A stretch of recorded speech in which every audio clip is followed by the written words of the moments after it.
A chuva caía com força sobre as ruas estreitas de Lisboa, encharcando-me até os ossos enquanto eu me afastava da casa onde cresci. Meu pai, António, tinha acabado de me expulsar com palavras que ainda ecoavam na minha cabeça: "Não quero um filho como você nesta família." Eu, Tiago, 25 anos, carregava apenas uma mochila com algumas roupas e o celular, o coração apertado como se o mundo inteiro tivesse desabado sobre mim.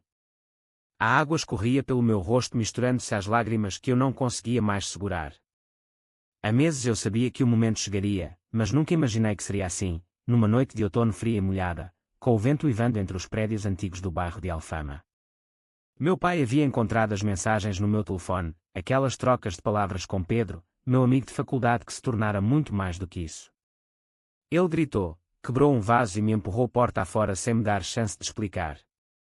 "Você é uma vergonha", disse ele, a voz rouca de decepção. Eu caminhei sem rumo, os sapatos chapinhando nas poças, pensando em como minha mãe, que morreu há 10 anos, teria reagido diferente. Ela sempre foi mais aberta, mais carinhosa. Agora restava apenas o silêncio da rua e o peso da solidão. De repente, sob a luz amarelada de um poste, uma figura surgiu à minha frente, segurando um guarda-chuva grande e preto. Era um homem alto, por volta dos 40 anos, com cabelo escuro molhado e olhos castanhos que pareciam carregar uma história antiga. "Você parece precisar de ajuda", disse ele com uma voz calma e firme, estendendo o guarda-chuva para me cobrir. "Meu nome é Miguel. Não sei o que aconteceu, mas ninguém merece ficar sozinho nessa chuva." Eu hesitei, mas aceitei, porque o frio já entrava nos meus ossos. Caminhamos juntos até um café pequeno ainda aberto perto do rio Tejo. Lá dentro, com o cheiro de café fresco e pão quente, Miguel pediu 2 chás quentes e me olhou com atenção. "Eu vi você saindo daquela casa. Conheço o seu pai, António. Trabalhamos juntos há muitos anos atrás, antes de ele se casar." Meu coração deu um salto. Como ele sabia? Miguel continuou, contando que tinha sido amigo íntimo do meu pai na juventude, em Coimbra, onde estudaram. Mas algo na voz dele sugeria mais do que amizade. Eu contei tudo, as lágrimas voltando enquanto descrevia o momento da expulsão. Miguel ouviu em silêncio, o rosto sério, e no final disse apenas: "Isso não pode ficar assim. Seu pai tem dívidas antigas que precisa pagar." Eu vim a Lisboa exatamente para isso.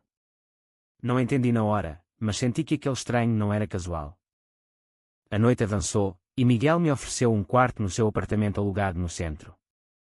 Eu aceitei, exausto demais para recusar. Deitado na cama improvisada, pensei em Pedro, que ainda não sabia de nada, e em como minha vida tinha virado de cabeça para baixo em poucas horas. Miguel, do outro quarto, parecia vigiar o silêncio, como se guardasse segredos que mudariam tudo. No dia seguinte, o sol tentou romper as nuvens, mas a chuva fina persistia. Miguel preparou o café da manhã e me explicou que precisava falar com meu pai pessoalmente. "Não é só por você, Tiago. É por justiça que ele me deve há 20 anos." Eu não pressionei, mas o medo misturava-se à curiosidade. Saímos juntos para o bairro, e cada passo me aproximava de um confronto que eu não sabia se queria. Pedro me ligou naquele momento, preocupado porque eu não respondia às mensagens. Contei resumidamente o que aconteceu, e ele disse que viria me encontrar no café mais tarde. Pela primeira vez, senti um fio de esperança no meio do caos. Miguel observava tudo com calma, mas seus olhos traíam uma determinação que me intrigava. Enquanto caminhávamos pelas ruas molhadas de Lisboa, eu percebia que aquele homem não era apenas um salvador aleatório. Ele carregava uma história paralela à minha, e isso me dava forças para não desabar. O dia passou em conversas leves sobre a cidade, sobre os meus estudos de arquitetura que eu quase abandonei por causa da família. Miguel ouvia, perguntava detalhes, e aos poucos eu me abri sobre o quanto ser gay me custara internamente, as noites em claro questionando quem eu era, o medo de perder o pai, a pressão da sociedade conservadora que ainda sussurrava julgamentos mesmo em Portugal moderno. Ele assentia, como quem entendia perfeitamente. Quando chegamos ao café, Pedro já esperava, o cabelo loiro molhado e o sorriso nervoso. Os dois se cumprimentaram com educação, mas eu senti uma tensão sutil. Miguel se retirou discretamente para dar espaço. Pedro me abraçou forte e disse que ficaria ao meu lado, não importava o que acontecesse. Ali, entre xícaras de café e o barulho da chuva lá fora, comecei a sentir que talvez não estivesse sozinho. Mas o peso da porta fechada pelo meu pai ainda queimava no peito. Miguel voltou e sugeriu que fôssemos juntos confrontar António no dia seguinte. É hora de ele enfrentar o passado, murmurou. Eu concordei, embora o coração acelerasse. A noite caiu novamente, e no apartamento, enquanto Pedro dormia no sofá, Miguel e eu conversamos até tarde. Ele contou pedaços da sua vida, viagens, perdas, a luta para ser ele mesmo numa época mais difícil. Suas palavras eram como um espelho para as minhas dores. Pela primeira vez, dormi sem pesadelos, mas sabendo que o amanhã traria tempestades maiores. A manhã seguinte amanheceu cinzenta, mas a chuva tinha diminuído para um chuvisco persistente que cobria Lisboa como um véu. Eu, Tiago, acordei com o cheiro de pão torrado vindo da cozinha pequena do apartamento de Miguel. Pedro já estava de pé, ajudando a preparar a mesa, e os dois conversavam baixo sobre coisas simples como o trânsito na cidade. Eu me juntei a eles, ainda sentindo o corpo pesado da noite anterior, mas com uma determinação nova. Miguel olhou para mim e disse: hoje vamos até a casa do seu pai. Não para brigar, mas para ele ouvir a verdade que escondeu por décadas. Não entendi completamente, mas confiei. Pedro decidiu nos acompanhar, dizendo que não me deixaria enfrentar aquilo sozinho. Caminhamos os três pelas ruas empedradas de Alfama, passando por casas coloridas e varandas floridas que contrastavam com o meu estado interno.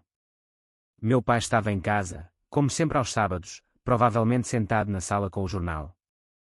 Quando tocamos a campainha, ele abriu a porta e seu rosto endureceu ao me ver. O que você quer aqui? Já disse que não tenho filho gay. As palavras cortaram como faca, mas Miguel deu um passo à frente e falou com voz firme: António, sou eu, Miguel. Lembra-se de Coimbra, dos anos 90? Daquela promessa que você quebrou. Meu pai empalideceu, como se tivesse visto um fantasma. Ele nos deixou entrar, relutante, e fechou a porta atrás de nós. Na sala antiga, com fotos da minha mãe nas paredes, Miguel começou a falar. Contou que ele e meu pai tinham sido mais do que amigos na universidade, um amor secreto, intenso, escondido por medo da família e da sociedade da época. António tinha prometido que ficariam juntos, mas ao terminar os estudos, casou-se com minha mãe para ser normal, abandonando Miguel sem explicação. Você viveu uma mentira, António, e agora expulsa o seu próprio filho pela mesma coisa que negou em si mesmo, disse Miguel, a voz tremendo de emoção contida. Meu pai negou no início, gritou, bateu na mesa, mas aos poucos as lágrimas surgiram. Ele confessou que nunca superou aquela culpa, que via em mim o reflexo do que rejeitara. Pedro segurava minha mão em silêncio, dando-me força. Eu intervim, contando como me senti traído, como o medo de ser gay me consumira desde a adolescência, as noites chorando sozinho, as mentiras para os amigos. Pai, eu não escolhi isso. Eu só quero viver em paz. António se sentou, derrotado, e murmurou que precisava de tempo. Miguel não pressionou mais, mas deixou claro que voltaria. Saímos da casa com o coração mais leve, embora nada resolvido. No caminho de volta, Pedro e eu caminhamos sozinhos enquanto Miguel foi resolver assuntos de trabalho. Conversamos sobre o futuro. Ele estudava direito e sonhava em defender causas LGBT em Portugal. Você não está sozinho, Tiago. Temos amigos, temos a cidade que evoluiu. Senti um calor no peito, algo que ia além da amizade. Naquele momento, percebi que o que eu sentia por Pedro era amor verdadeiro, calmo e profundo, não só paixão. Chegamos ao apartamento e Miguel nos esperava com o jantar pronto. Durante a refeição, ele compartilhou mais do passado, como viajou pela Europa para esquecer António, como construiu uma vida como designer gráfico, mas nunca esqueceu a injustiça. A justiça que eu exijo não é vingança. É que ele aceite você como aceitou a si mesmo no fundo. Eu adormeci pensando nisso, mas o sono foi interrompido por uma mensagem de meu pai: volta amanhã. Precisamos conversar direito. O dia seguinte trouxe mais revelações. Meu pai, visivelmente abalado, admitiu que tinha guardado cartas antigas de Miguel, escondidas no sótão. Ele as entregou a mim, tremendo. Eu errei com ele e agora com você. Miguel leu-me em voz alta, e o ar ficou carregado de emoção. Pedro sugeriu que organizássemos um encontro com amigos em comum para criar uma rede de apoio. Fomos a um bar gay discreto no Bairro Alto, onde conheci outros jovens como eu, histórias de aceitação lenta, de famílias que mudavam. Ali, ri pela primeira vez em dias, sentindo que Lisboa, com suas luzes e sua história, também podia ser um lugar de recomeço. Mas o conflito não terminara. Meu pai ainda lutava internamente, e Miguel planejava confrontá-lo novamente. Eu, entre Pedro e Miguel, sentia-me crescendo, aprendendo que o amor não era só romance, mas também amizade e coragem. A chuva voltou à noite, mas agora simbolizava renovação, não só dor. Os dias seguintes em Lisboa transformaram-se numa montanha-russa emocional. Eu, Tiago, acordava todas as manhãs no apartamento de Miguel com a sensação de que minha vida ganhava novos contornos. Pedro passava a maior parte do tempo comigo, ajudando-me a reorganizar os estudos na Faculdade de Arquitetura. Juntos, caminhávamos pelas margens do Tejo, conversando sobre sonhos. Eu queria projetar espaços inclusivos para a comunidade LGBT, ele defendia leis contra a discriminação. Miguel, sempre presente, tornara-se uma figura paterna alternativa, guiando-me sem julgar. Uma tarde, ele me levou ao seu estúdio no Chiado, onde desenhava logotipos para organizações de direitos humanos. Veja, Tiago, o passado não define o futuro. Seu pai ainda pode mudar, mas cabe a ele escolher. Conversamos sobre o preconceito que persistia em algumas famílias portuguesas, mesmo após o casamento igualitário. Eu abri o coração sobre o quanto me sentia dividido, amava meu pai apesar de tudo, mas não conseguia perdoar a expulsão imediata. Pedro chegou mais tarde e os três jantamos num restaurante simples de peixe grelhado. Ali, Miguel revelou mais detalhes do seu romance com António, as cartas escondidas, os encontros furtivos em Coimbra, a dor da traição quando meu pai escolheu o caminho certo.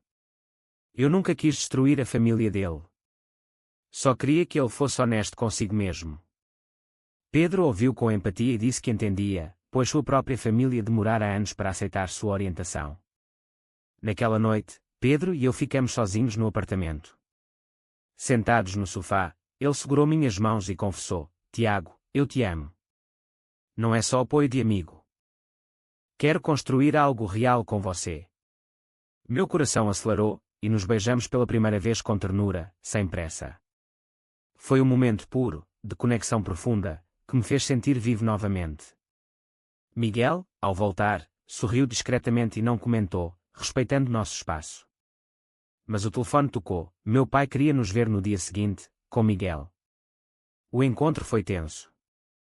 António preparara café e biscoitos, sinal raro de esforço. Ele pediu desculpas a Miguel diretamente, admitindo o erro do passado. Eu tive medo, Miguel. Medo da sociedade, da família. Mas ver Tiago sofrer me abriu os olhos. Miguel aceitou as desculpas com dignidade, mas exigiu que meu pai me apoiasse publicamente. Não basta palavras. Mostre com ações. Meu pai concordou em me receber de volta em casa, mas eu recusei por enquanto. Preciso de tempo, pai. E preciso viver minha vida. Pedro ficou ao meu lado, e juntos voltamos para o apartamento. Nos dias que se seguiram, construímos rotinas, manhãs de estudo, tardes explorando Lisboa, noites de conversas profundas. Miguel nos apresentou um grupo de amigos dele, todos homens gays que superaram rejeições familiares. Uma reunião em casa dele virou festa pequena, com risadas e histórias compartilhadas. Eu me sentia parte de algo maior, uma rede de apoio que transcendia o sangue. Mas o conflito interno persistia. Uma noite, sozinho, chorei pensando na mãe, imaginando o que ela diria. Pedro me consolou, e naquele abraço senti o amor crescer, sólido como as pontes sobre o Tejo. Miguel planejava uma viagem curta a Coimbra para fechar ciclos pessoais. Venham comigo. Pode ajudar todos nós. Aceitamos, e a viagem de trem trouxe novos horizontes. Em Coimbra, visitamos a Universidade Antiga, e Miguel mostrou os lugares do passado. Lá, meu pai ligou inesperadamente, pedindo para se juntar. O reencontro foi emocional. António e Miguel conversaram por horas, liberando mágoas antigas. Eu observava, aprendendo que o perdão era possível, mas lento. Pedro e eu passeamos pela cidade, fortalecendo nosso laço. No regresso a Lisboa, senti que estava maduro, pronto para decisões. Mas uma traição inesperada surgiu. Um amigo de infância de meu pai espalhou boatos na vizinhança sobre minha orientação, causando tensão. Miguel ajudou a enfrentar os rumores com calma, ensinando-me a não me esconder. Pedro sugeriu que eu participasse de um evento comunitário LGBT na cidade. Lá, falei em público pela primeira vez sobre minha jornada, e o aplauso me encheu de força. A chuva voltou suave, lavando o passado. Eu crescia, entre amor, amizade e a luta constante. A vida em Lisboa ganhava ritmo próprio depois da viagem a Coimbra. Eu, Tiago, agora dividia meu tempo entre o apartamento de Miguel, as aulas na faculdade e os momentos com Pedro. Nosso relacionamento florescia em gestos simples, passeios pelo Parque Eduardo VII, jantares caseiros, conversas até de madrugada sobre o futuro. Pedro me ensinava paciência, eu lhe mostrava sonhos criativos de arquitetura. Miguel observava com orgulho, como um mentor que via o crescimento. Uma manhã, recebemos uma ligação urgente de meu pai. António estava doente, uma gripe forte que o deixara acamado. Fui visitá-lo sozinho primeiro, e a conversa foi honesta. Ele admitiu que o preconceito vinha de dentro, do medo de repetir erros. Eu te amo, filho. Só não sabia como mostrar. Aceitei o abraço, mas mantive distância emocional. Miguel e Pedro me acompanharam no dia seguinte, e a casa se encheu de uma paz provisória. Meu pai pediu desculpas formais a Miguel, devolvendo cartas antigas com sinceridade. Você merecia mais do que eu dei. O momento foi catártico, mas trouxe à tona novas questões, como reconstruir a família. Miguel propôs que organizássemos um jantar de reconciliação com amigos próximos. Naquela noite, no restaurante à beira-rio, a mesa reuniu meu pai, Miguel, Pedro e 2 colegas meus da faculdade. Conversas fluíram sobre Portugal atual, sobre orgulho gay nas paradas anuais, sobre mudanças sociais. Meu pai ouviu mais do que falou, e pela primeira vez vi respeito genuíno nos seus olhos. Mas nem tudo era perfeito. Um conflito surgiu quando um primo distante descobriu e enviou mensagens preconceituosas. Pedro me ajudou a bloquear e a não deixar que afetasse. Juntos, enfrentamos a pressão social, caminhadas de mão dada em ruas movimentadas, desafiando olhares. Miguel nos incentivava: o amor de vocês é a melhor resposta. Minha amizade com outros jovens gays do grupo de Miguel cresceu, e organizei um projeto universitário sobre espaços seguros para a comunidade. Pedro colaborou com aspectos jurídicos. O trabalho me deu propósito, mostrando que minha dor virara força. Uma noite chuvosa, Pedro e eu nos declaramos oficialmente namorados perante Miguel e meu pai via videochamada. As lágrimas de António foram de aceitação verdadeira. Miguel sorriu, dizendo que sua justiça fora cumprida. Mas o crescimento exigia mais. Enfrentei um momento de crise interna, dúvida se merecia felicidade após tanto sofrimento. Pedro me levou a Sintra, para um dia de montanhas e castelos, onde conversamos sobre inseguranças. Nós construímos juntos, disse ele. O beijo sob as árvores molhadas selou a promessa. De volta a Lisboa, Miguel anunciou que precisava voltar para o norte por trabalho, mas deixaria o apartamento para nós por enquanto. A despedida foi emocionada, ele me abraçou como um irmão mais velho. Você já é um homem completo, Tiago. Com Pedro ao lado, reorganizei a vida, retomei estudos com vigor, visitei meu pai semanalmente e construí laços com a comunidade. Uma festa surpresa organizada por Pedro celebrou meu aniversário, reunindo todos. Ali, dancei com ele sob luzes suaves, sentindo que o amor gay era belo e válido. Meu pai apareceu no final, trazendo um presente, uma planta para o nosso futuro lar. O gesto simples marcou o começo da cura familiar. Mas o caminho ainda tinha obstáculos. Um colega da faculdade fez comentário velado, testando minha resiliência. Enfrentei com cabeça erguida, apoiado por Pedro. Miguel ligava semanalmente, acompanhando o progresso. A chuva de Lisboa parecia agora amiga, lavando antigas feridas e preparando o terreno para novos começos. Eu amadurecia, entendendo que a jornada de um homem gay envolvia não só amor romântico, mas também laços de amizade, reconciliação e coragem diária contra o mundo. Os meses passaram rápidos em Lisboa, e minha vida com Pedro no apartamento ganhava raízes sólidas. Eu, Tiago, concluíra um semestre inteiro com notas altas, graças ao apoio constante. Meu pai, António, visitava regularmente, trazendo refeições caseiras e conversando sobre o passado sem rancor. Miguel, de longe, enviava mensagens encorajadoras, orgulhoso do caminho percorrido. Uma tarde ensolarada, Pedro e eu caminhamos até o mirador da Senhora do Monte, onde a cidade se estendia abaixo como um tapete de telhados vermelhos. Ali, ele me pediu para morarmos juntos oficialmente, e eu aceitei com o coração transbordando. O planejamento do futuro incluía viagens pelo Algarve, projetos conjuntos e talvez, um dia, adotar uma criança. Meu pai apoiou a ideia, surpreendendo-nos com um cheque modesto para ajudar nas despesas. Quero ser parte disso agora. O gesto fechou um ciclo. Mas a vida testou novamente. Uma crise familiar surgiu quando a irmã de meu pai, tia Maria, descobriu tudo e reagiu com preconceito inicial. Organizamos um almoço em família, onde Miguel participou por videochamada. Suas palavras sábias ajudaram a tia a refletir: o amor não escolhe forma. Só pede respeito. Aos poucos, ela aceitou. Pedro e eu fortalecemos laços com o grupo de amigos, participando de eventos comunitários que celebravam a diversidade em Portugal. Uma marcha do orgulho gay no verão foi o ápice. Marchamos de mãos dadas, com meu pai assistindo da calçada, acenando orgulhoso. A emoção foi imensa. Miguel voltou a Lisboa para uma visita curta, e o reencontro foi de pura gratidão. Ele e meu pai conversaram como velhos amigos, sem sombras. A justiça foi feita, disse Miguel, sorrindo. Eu abracei os dois, reconhecendo que o estranho da chuva se tornara família. Pedro e eu planejamos uma viagem romântica a Porto, onde caminhamos pelas margens do Douro, prometendo crescer juntos. No regresso, iniciei um estágio em um escritório de arquitetura focado em inclusão.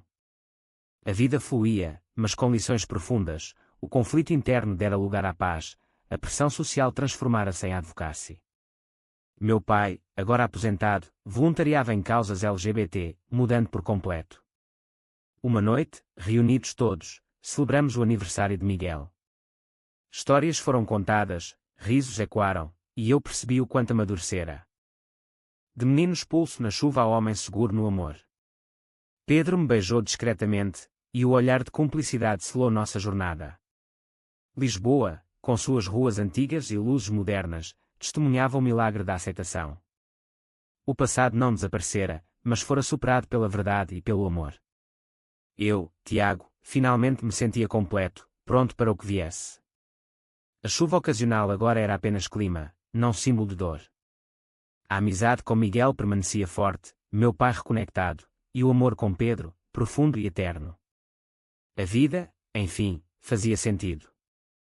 É verdade ou falso que o amor verdadeiro entre homens pode curar feridas familiares causadas por preconceitos antigos? Deixe sua opinião sincera.